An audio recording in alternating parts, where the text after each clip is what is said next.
Кытайга кыска мөөнөттүк сапар менен барган канцлер Олаф Шольцту Бейжин кызыл килем менен тосуп алды.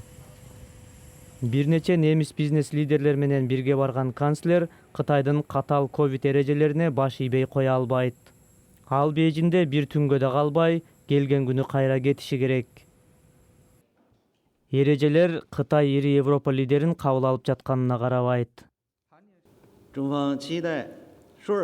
Канцлер Шольцтун Кытайга болгон алгачкы сапары ийгиликтүү болот деп үмүттөнөбүз. Кытай менен Германия ар тараптуу стратегиялык өнөктөштөр. Канцлер Шольц Кытай лидери менен элдик жыйындар залында жолукту. Президент Си эки өлкө дүйнөдөгү тынчтык үчүн бирге иштеши керектигин айтты.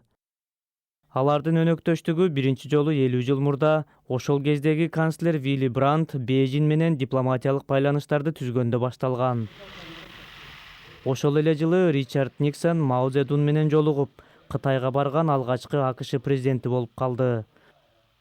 Ал жолугушуу Кытай менен батыш үчүн бурулуш учур болду. Ал эми Германия мындан көп пайда көрдү. Кытай акыркы 6 жылда Германиянын эң ири соода өнөктөшү болуп калды. Биз каржы каатчылыгы сыяктуу кризистерге туш болгондо Кытай Германиянын экономикасын бир нече жолу сактап калды. Баары оор абалда болчу, бирок Daimler өзүнүн тарыхында болуп көрбөгөндөй санда S-класс Мерседестерин сатты.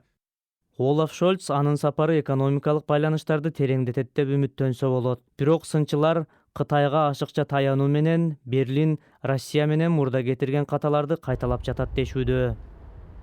Кытайдан алыстоо саясатын жүргүзүп келе жаткан Америка Кошмо Штаттары Германияны этият болууга үндөдү.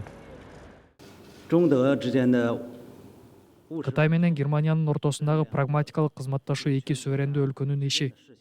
Америка Кошмо Штаттарынын аны себепсиз сынга алып, кийгилишүүгө укугу жок.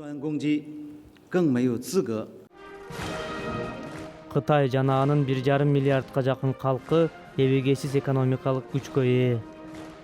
Шольц салттуу союздаштарынын сынына кабылса дагы Германия президент Си менен жакын мамиледе болушу керек деп эсептейт.